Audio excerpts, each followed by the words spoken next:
চট্টগ্রামের রাউজানের সরকারি ও বেসরকারি পর্যায়ে এই প্রথম নার্সারি হতে নবম শ্রেণীর শিক্ষার্থীদের অংশগ্রহণে অনুষ্ঠিত হয়েছে ক্ষুদে বিজ্ঞানীদের বিজ্ঞান ও প্রযুক্তি মেলা। বৃহস্পতিবার উপজেলার পাহাড়তলী চৌমুহনী ডিএন প্লাজা চত্বরে পাহাড়তলী গ্রামার স্কুলের আয়োজনে এই বিজ্ঞান মেলাটি অনুষ্ঠিত হয়, যেখানে ক্ষুদে বিজ্ঞানীরা 11টি স্টলে রোবট, আল্ট্রাসনিক রাডার, পরিকল্পিত নগরায়ন, আবাসন, নিরাপদ সড়ক, পানি নিষ্কাশন, সহজে কৃষি সেচ ব্যবস্থা সহ প্রায় 110টিরও অধিক প্রজেক্টের উপস্থাপন করেন।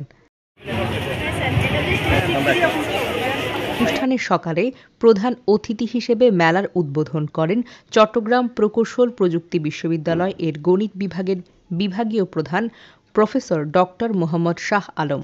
বিদ্যালয়ের রেক্টর প্রফেসর মোহাম্মদ নুরুন্নবীর সভাপতিত্বে বিশেষ অতিথি ছিলেন চুয়েটের গণিত বিভাগের অধ্যাপক ডক্টর মোহাম্মদ আলী, চুয়েটের পদার্থবিজ্ঞান বিভাগের প্রভাষক মোহাম্মদ জাহিদ হাসান, রাউজান উপজেলার সহকারী শিক্ষা অফিসার আব্দুল মোমিন, পাহাড়তলী গ্রামার স্কুলের প্রতিষ্ঠাতা এবং চেয়ারম্যান মোহাম্মদ নূর উদ্দিন চৌধুরী, বিদ্যালয়ের পরিচালক মোহাম্মদ সিরাজুল ইসলাম মজুমদার, বিদ্যালয়ের মাধ্যমিক শাখার কোঅর্ডিনেটর সাইফুর রহমান এবং শিক্ষক তাসনিম আক্তারের যৌথ সঞ্চালনায় সভায় স্বাগত বক্তব্য রাখেন প্রতিষ্ঠানটির অধ্যক্ষ মোহাম্মদ আশরাফ উদ্দিন চৌধুরী।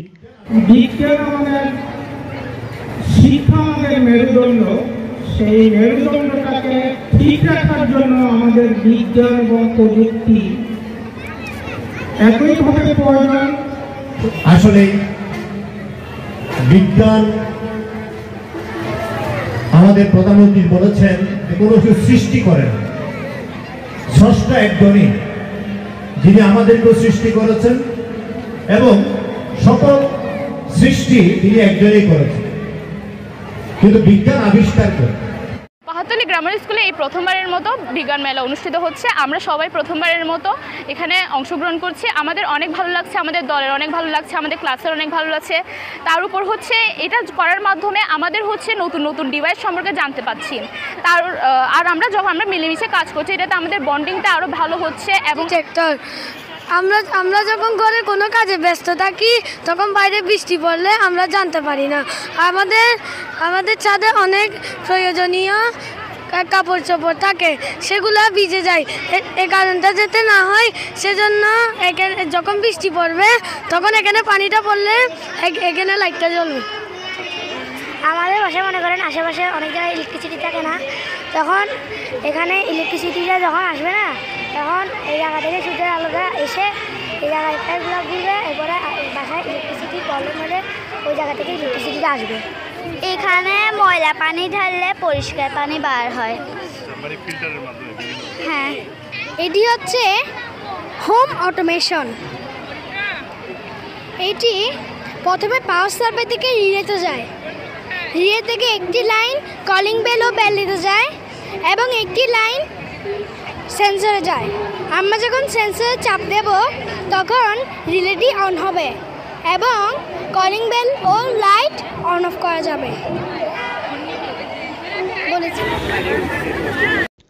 মেলা শেষে বিজ্ঞ বিচারকদের যাচাই বাছাই শেষে 3টি বিভাগে বিজয়ী শিক্ষার্থীদের মাঝে 9টি পুরস্কার সহ 11টি পুরস্কার তুলে দেওয়া হয়।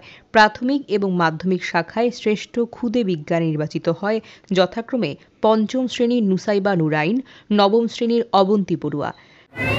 মানুষ জন্মগতভাবে একটি বৈশিষ্ট্য অধিকারী, সেটা হচ্ছে অজানাকে জানার প্রচন্ড তৃষ্ণা। এটা হচ্ছে বিজ্ঞান। পৃথিবীর প্রথম মানুষ হচ্ছে বিজ্ঞানী এবং প্রযুক্তিবিদ ছিলেন। আল্লাহ সুবহানাহু ওয়া তাআলা মানুষকে সৃষ্টি করার পর পবিত্র কোরআনে একটি কথা বলেছেন, পৃথিবীর বাকি সকল সৃষ্টি আমি সৃষ্টি করেছি মানুষের কল্যাণের জন্য, এবং পৃথিবীর সকল কিছুকে আশ্চর্য খুলকাত মানুষের জন্য বশীভূত করে দিয়েছে। সেই পৃথিবীর প্রথম দিন থেকে যে বিজ্ঞানের পদযাত্রা রয়েছে এখনো অব্যাহত রয়েছে। আজকে আমরা আমাদের এই ভবিষ্যৎ প্রজন্ম ক্ষুদে বিজ্ঞানীদের মাঝে যে উৎসাহ, উদ্দীপনা, উচ্ছ্বাস দেখেছি, আমি মনে করি আমাদের সুন্দর দেশ গড়ার জন্য, নতুন কল্যাণকর বিশ্ব করার জন্য তাদের উদ্দীপনা উৎসাহ এক ঐতিহাসিক মাইলফলক হিসেবে কাজ করবে। এর প্রধান কারণ হচ্ছে বিভিন্ন জ্বালানি আছে যেগুলো ব্যবহারের ফলে কার্বন ডাইঅক্সাইড নিঃসরণ হয় এবং ক্ষতিকর গ্যাস নিঃসরণ হয়, যার ফলে পৃথিবীর বায়ুমণ্ডলের পরিবর্তন সৃষ্টি হচ্ছে এবং পরিবেশ দূষণের সৃষ্টি হচ্ছে। আমরা যদি এভাবে নবায়নযোগ্য শক্তি যেগুলো বারবার ব্যবহার করা যাবে এবং যেগুলো হচ্ছে আপনার পুরাবে না কখনো এবং পরিবেশের জন্য কোনোভাবেই ক্ষতিকর না, এগুলোর থেকে কোনো ক্ষতিকর গ্যাস বা কোনো বিহঙ্গ টিভি, রাউজান, চট্টগ্রাম।